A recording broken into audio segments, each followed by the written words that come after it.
All right, good morning, everyone. Louis Porcelain, Man Over Market, and this is the morning call for ES Futures on January 13th.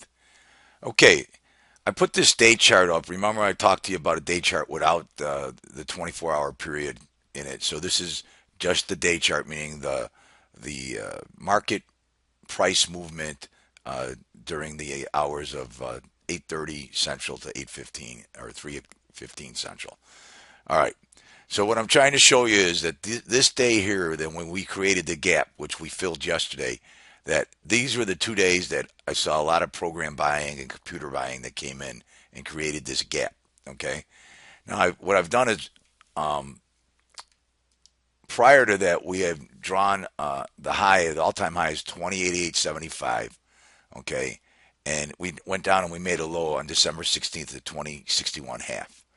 So this low, this near term low, and this high, we drew a Fibonacci retracement, and we saw that the market had backed off and retraced since the high about a 78.6% right down to here. Okay, and then we came back and they rallied it up to here, which was 23.6%. So, which was like the 2062 half area. So I've drawn a trend line from the bottom here and the top here, and you can see that what I'm looking at is that a range from 62 half down to 95. Okay, now today we based on what I think is going on in the market action, I think we're going to be range bound, two sided, with my biases to the short side. Economic numbers today, we have small business optimism index. That's at 7:30 a.m. All these times are Eastern. Charles Plesser speaks at 8 a.m., Red Book at 8:55, and Jolts at 10 a.m.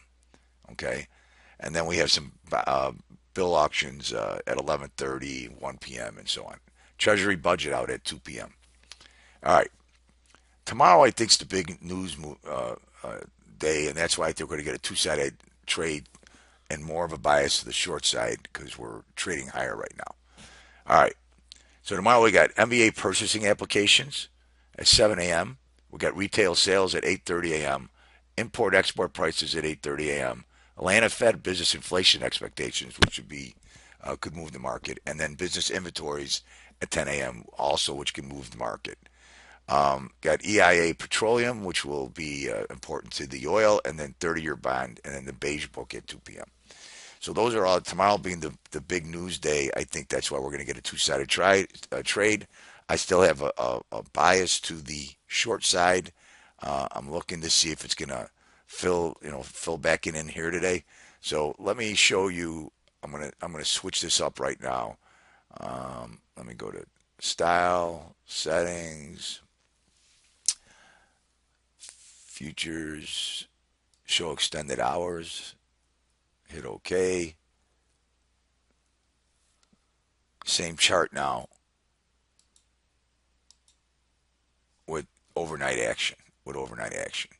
Okay. All right.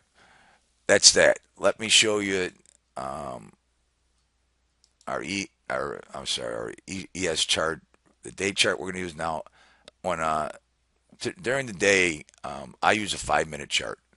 This is a 15-minute chart because I wanted to show you where value was. Okay, and it hasn't printed yet. So 2027 is the top of value.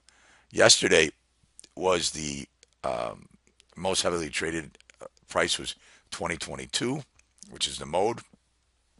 2019 is the bottom of value.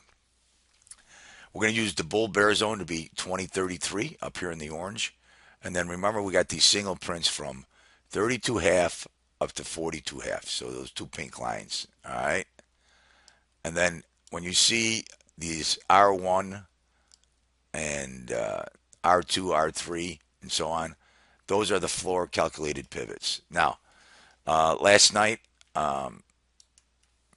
we just made the Globex highs here, and they were made at just about 20 minutes ago, and the high is 25, 20, 35, 75, and then we've got a low down here in this teal line of 2020, okay, which is higher than yesterday's low, which was 2015 and a quarter right here.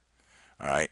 So I think we're going to get a two-sided range-bound trade today, and based on the fact that we have big economic numbers, and usually my experience has taught me that we get two-sided trades and close somewhere around unchanged. Now, you know that's usually the norm, but you know, given all the things that are going on with oil, and oil is down again, what 34 down to $34 today, and you know, and I think that's the psychological. Even though I believe oil is going to be disconnected from the market, we will, we start trading on our own.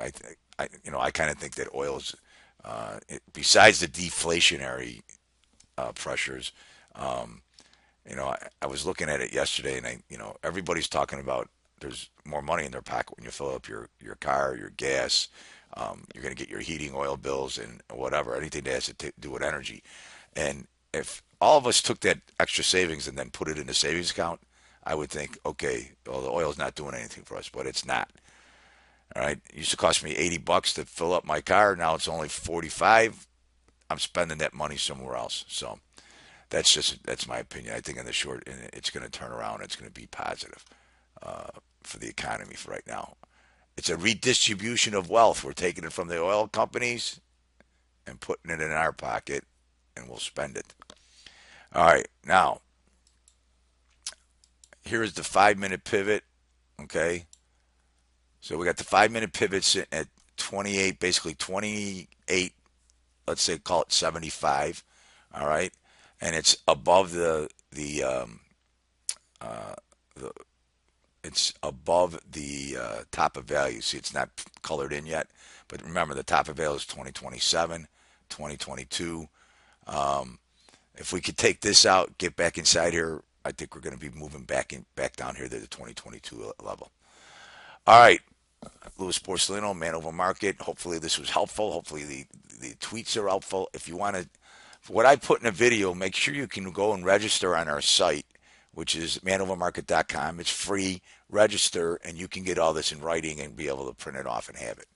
Okay, and on top of that, we have bonds and gold and oil on there too. All right, talk to you later. I think I may put a gold video out today since gold was up $18 yesterday. I'll talk to you later.